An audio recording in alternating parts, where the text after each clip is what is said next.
16. Coming clean. E.T. star 14 attempts suicide by slashing wrist.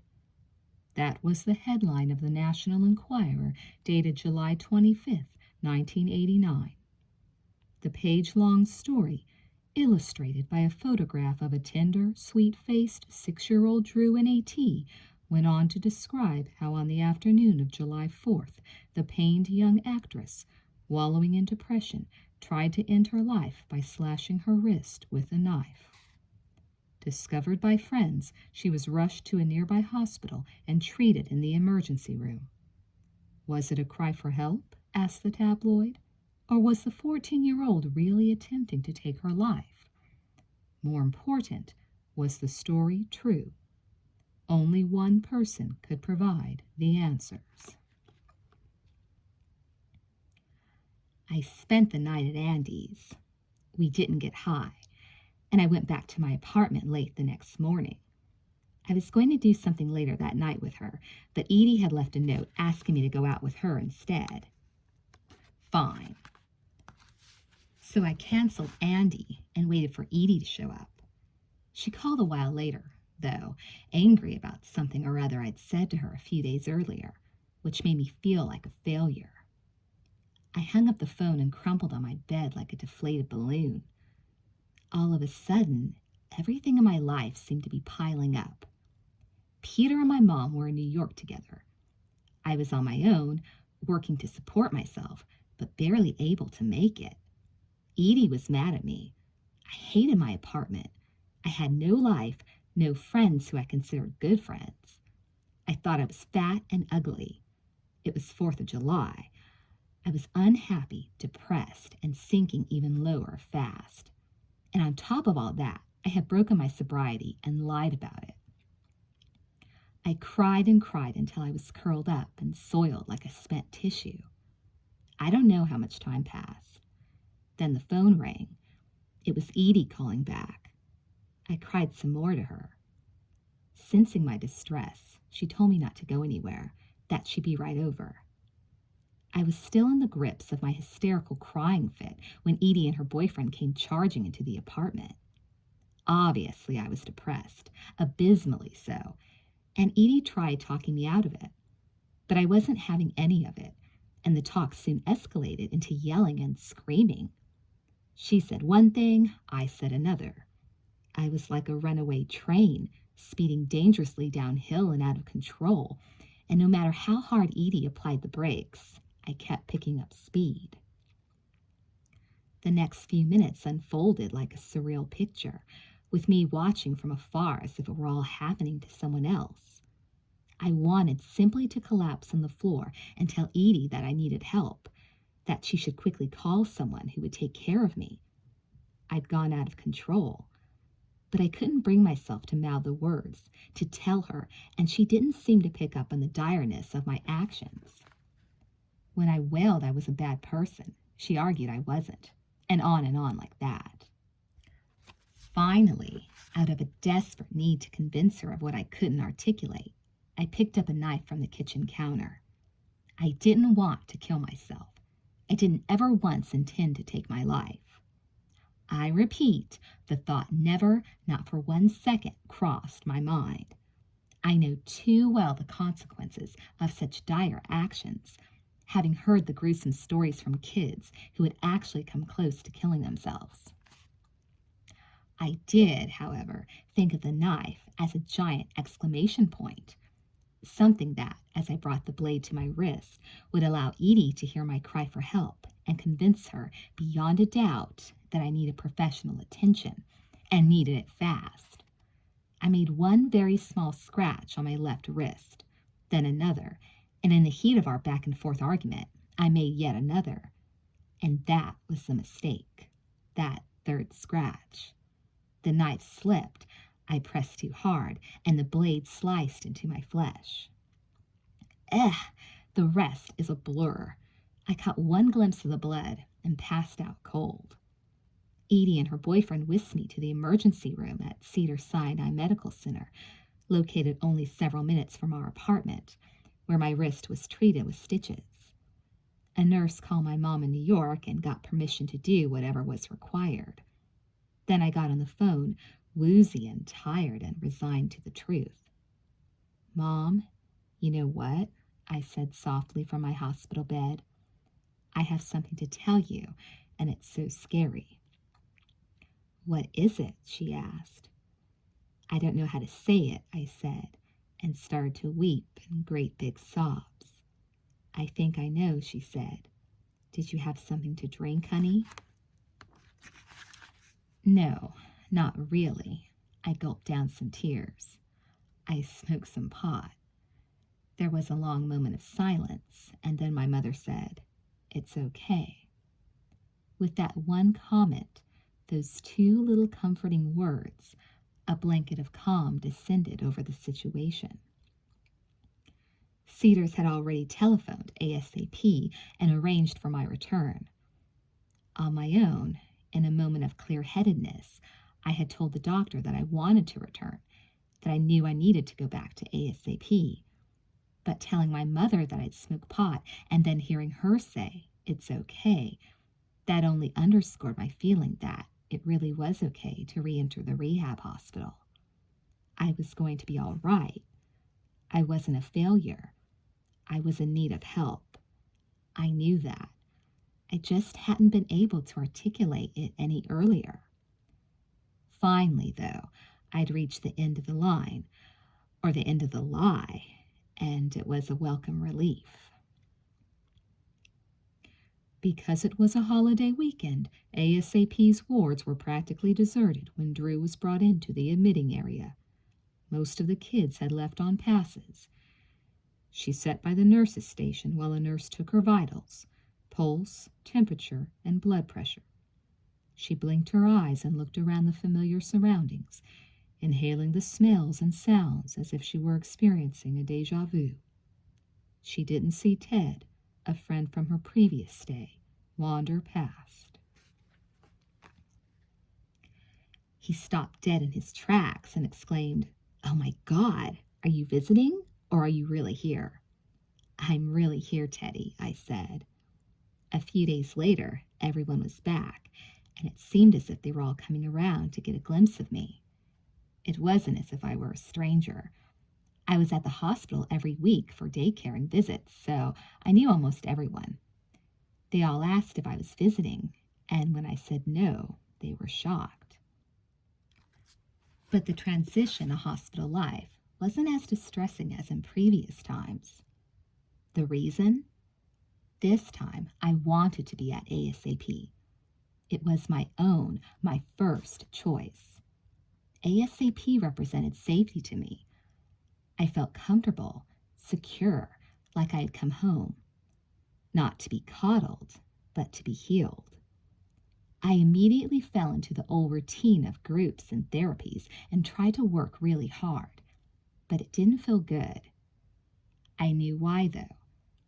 I'd admitted to Betty and Lori that I'd gotten loaded, but not that I'd smoked pot at 6 months and 8 months. I was just too frightened to tell them everything, and that was holding me back. To my mother, I told the truth, the whole truth, and she accepted it with a measure of sadness and sympathy that was comforting, if not anticlimactic. Jade says, "These many months later, I really think that Drew had to go through that and feel the pain. It's not what I ever would have wanted for her, but I think she had to discover for herself how impossible it is to live a lie. No matter how much someone might have lectured her about the price she would have to pay for breaking her sobriety, it might not have mattered. She had to experience it for herself. That's part of growing up. Everybody that age does something bad, makes a poor choice, or lies. Unfortunately, some have to pay a higher price for their mistakes than others do." Drew learned her lesson. Without a doubt, she learned her lesson. Now, I think, her foundation is stronger because of it.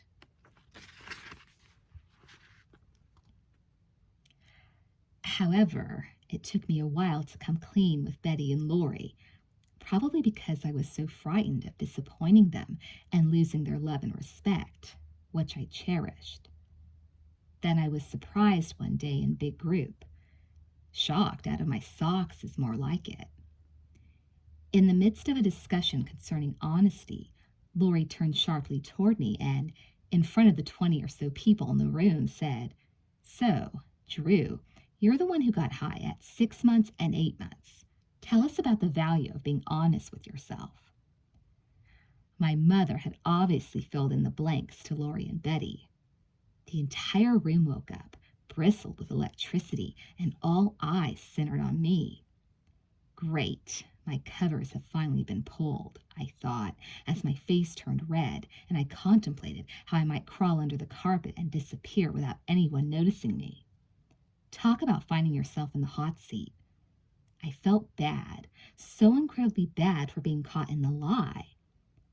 But I knew that sooner or later I would have to accept the consequences, and that's what happened.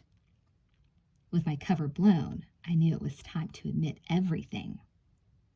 "Yeah, you're right," I muttered. "I'm sorry I didn't become honest earlier, but I was too scared of what people would say." "That's bullshit," someone spoke up. "You weren't scared of letting everyone down. You were scared of being honest with yourself." And it went on and on like that, as if I had been sent back to square one of rehab. It was a lot like starting over. Not exactly, since my previous work wasn't all for naught, and I knew what was coming. As expected, I was whipped and flogged with the truth, totally humiliated by the group, as I knew lying would eventually make me feel. But that's exactly what I needed to set me on the right course. I had to look myself straight in the eye without flinching, which I did in big group that day. I went to bed that night exhausted, weak in the knees but strong in the heart. From that point on, I resolved to tell the truth. No more lies. "This time, do it for you, Drew," I chanted over and over to myself while falling asleep. "Be true, be strong. Do this for yourself." When I was in the hospital previously, I'd worked only on myself, concentrating on issues concerning my sobriety. I'd gotten into other things, of course, but not the issues I had to explore this time, issues I never thought I could bring out into the open with anybody. In the past, I'd hate myself for withholding them, because I knew they were there, but they were my deepest, darkest secrets, things that if revealed I thought would send me plummeting into a dark, inescapable void. I'd gotten honest the last time, but only to a certain point. This time, I decided to wring the towel out, to get every last drop of moisture. About the end of July, I walked into the office and told Betty that I couldn't take it anymore. "We have to do something about my mother," I said. This was the test, the big risk. But, hey, I'd admitted I'd gotten high and survived. Probably I'd even come out a stronger person for it. So why not go the distance and talk about my mother? Sure, I had to face up to many of the problems I confronted previously. My self-esteem, for instance, and how I tried to find happiness in material things, how I got upset if I didn't look absolutely perfect, and how I used guys to try to find the love I never got from my father. But the biggest issue of all, by far, concerned my mother. We got along. We didn't get along. Our relationship was a vicious tug of war that had no winner.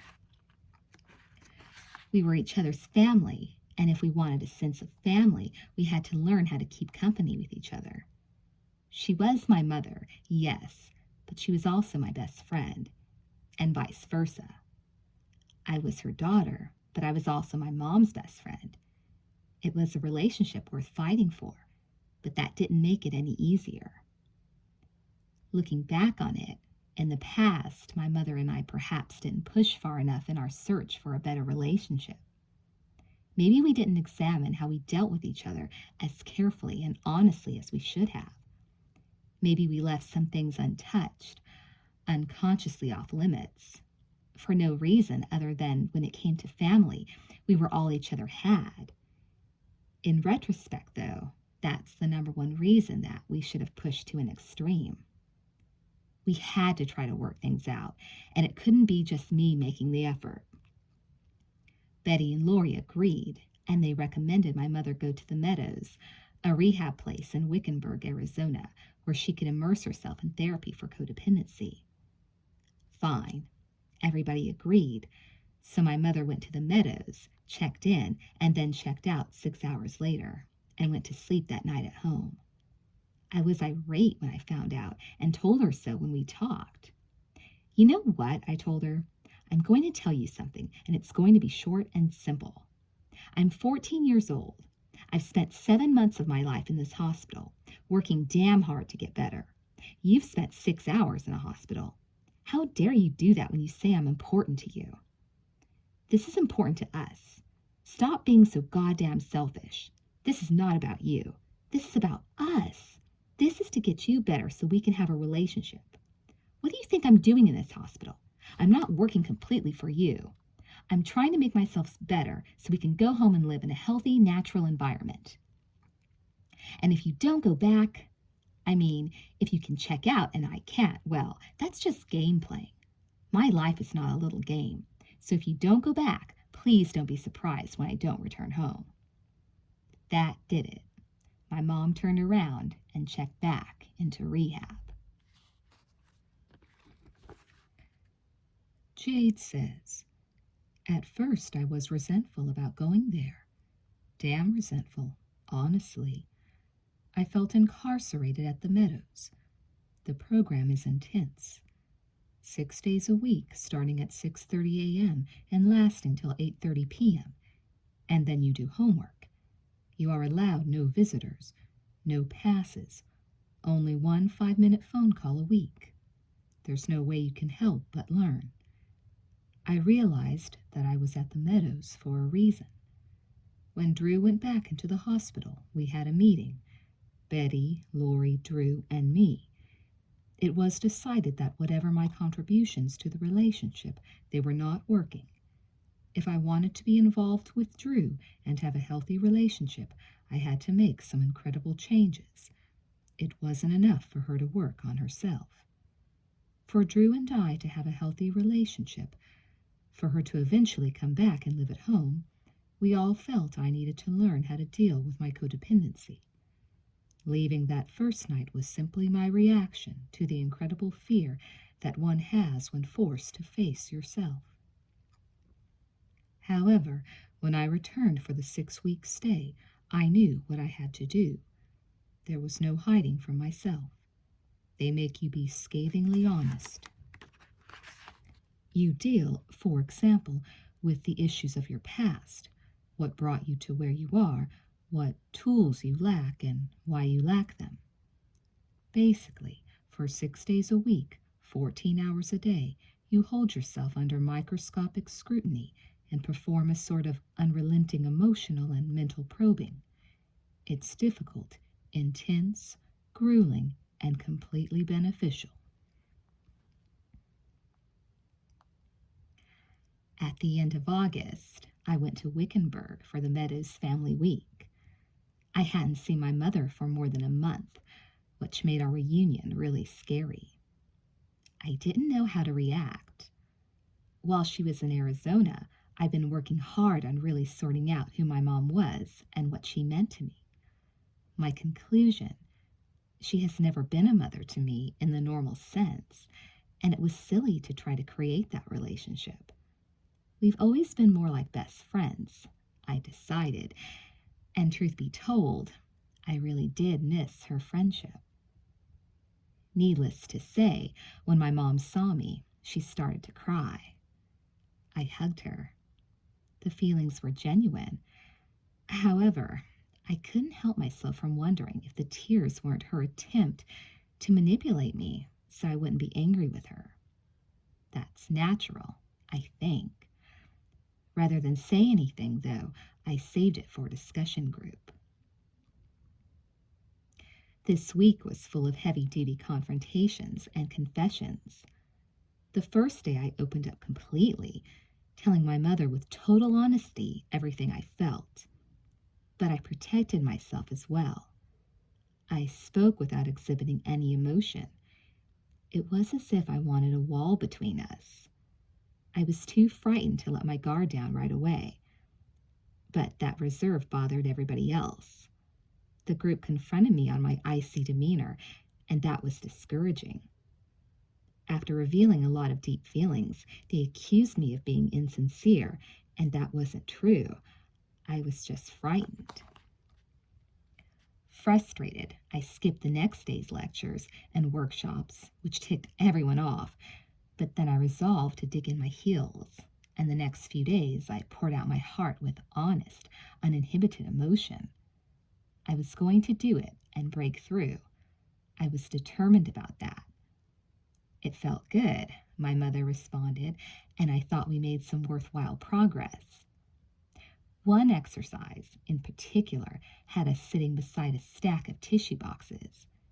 Each box represented a different issue, and as we talked about the issue, we removed a box.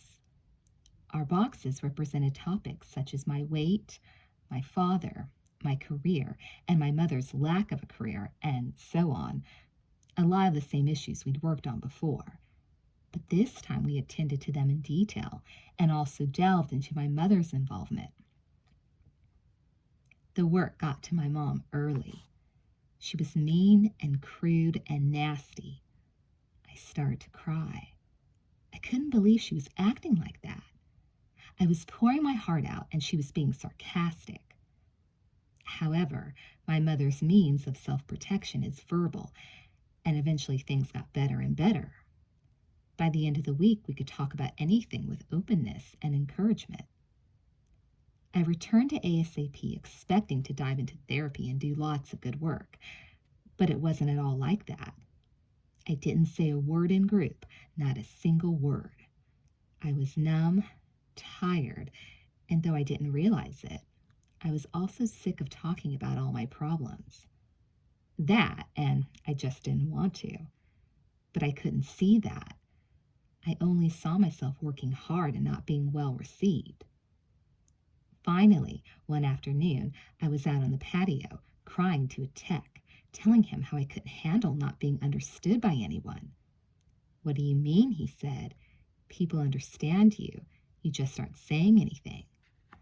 "What?" I asked. "You haven't done or said anything since you got back," he told me. "Open up, relax, and get real with yourself. Don't worry, people will respond." Well, that shocked me out of my sleep, and ever since, I've been working extremely hard to raise myself to a stable place of health and happiness. And people have responded, especially that one person I really needed to respond, my mom. Jade says, "By the end of family week, I had changed. I have no doubt of that. I realized that I had to let go of my hold on the relationship. I wanted our relationship to work, and that meant more to me than the control I exercised over Drew. I see that I no longer had to have her feel like I did, see the world the way I wanted her to, experience life the way I wanted her to. She had to be allowed her own life. When she saw that breakthrough in me, that change, she also responded. In that week, there was a lot of conflict, a lot of emotional investment, and pain, lots of pain. But from that, we came to a better understanding of each other. Drew saw that. She couldn't help but see it, feel it, and ultimately respond to it. I made so many mistakes, I discovered, because I never actually learned how to be a parent. I never had a family that was functional on any level. It was violent, under duress, miserable. I never had a situation where I could have possibly picked up the tools that would enable me to have a healthy relationship with my own child. I had to learn about them, work on acquiring them, which I have finally done. When I came back to Los Angeles, Drew was nervous. We'd made so much progress that was plainly obvious to both of us from the end of family week on, and she was afraid, rightly so, that we'd return to our old patterns of behavior. I understood and said to her, I can't promise you anything, but what I can say is that I'm a different person than I was when I went to the Meadows. I know myself and my role as mother better, and I can now care for you on a level of mutual respect and care and love. Let's just let it evolve. And that's what we've been doing. Now I feel I can deal with Drew in a healthy and productive manner. Before, honestly, I didn't have a clue. But I am more knowledgeable now. I can come up with a logical answer to a problem. I still have to set the rules and regulations. However, now I understand it's the way I communicate them that's going to make the difference in how she responds. The mistakes I made in the past were harmful, I know. A relationship, though, is two people making contributions, positive and negative. We're taking it slowly, but it's positive these days. We listen, we laugh, we communicate and confide, we even argue. But we like each other as people. We love each other as mother and daughter, and I think, as time passes, we're going to make it. As I work on this last passage, I'm in the final weeks of rehab, awaiting discharge in 13 days. A lucky number, 13. I'm looking ahead to the start of school, maybe even getting straight A's this year, making movies and just being honest with myself. I'm getting along great with my mother, seeing her almost every weekend and having fun when we're together. And I'm just feeling stronger personally. And that's me, Drew Barrymore, age 14, today. I have to accept this person, frailties and all, for who she is, and not try to be someone else. I can't obsess about my weight. I can't compete with my mother. I can't find love where there isn't any love to be found. I can't go on beating myself up emotionally and physically, or else I'll have the miserable life I've been trying so desperately to escape. Basically, I have to love myself unconditionally, exercise responsibility, and work the program. Am I going to get high again? I hope not. I don't want to, but it's a question with no certain answer. Last time I was sober, I thought about getting high a lot. I put myself in situations filled with temptation. This time, I won't. This time, I've had emotional urges to get high, but not the difficult physical urges. When I got an emotional urge recently, I pulled a friend into the corner and told him that I needed to talk about it before it got overwhelming. Afterward, I felt so much better. However, this time around, I realized that I can't have too many expectations for myself. I can't let other people have too many expectations for me either. What I can do is enjoy what it means to be alive. What I have to do is live, not 1 day at a time, not 1 hour at a time, but 1 minute at a time. I have to work my program. If I don't, I won't last. I'll be dragged down. I have to work it whether I need to or not. Unfortunately, there isn't a nice and neat ending to this tale like in the movies. But that's what it means to be a recovering addict or alcoholic. Recovery is an ongoing, lifelong process. Still, mine is a happy ending. I'm not a miracle worker. I'm not someone special. Whatever I've accomplished has been through hard work, tears, pain, love, and more hard work. My goals are simple: to stay sober and to live a good life. All I can do is the best I can.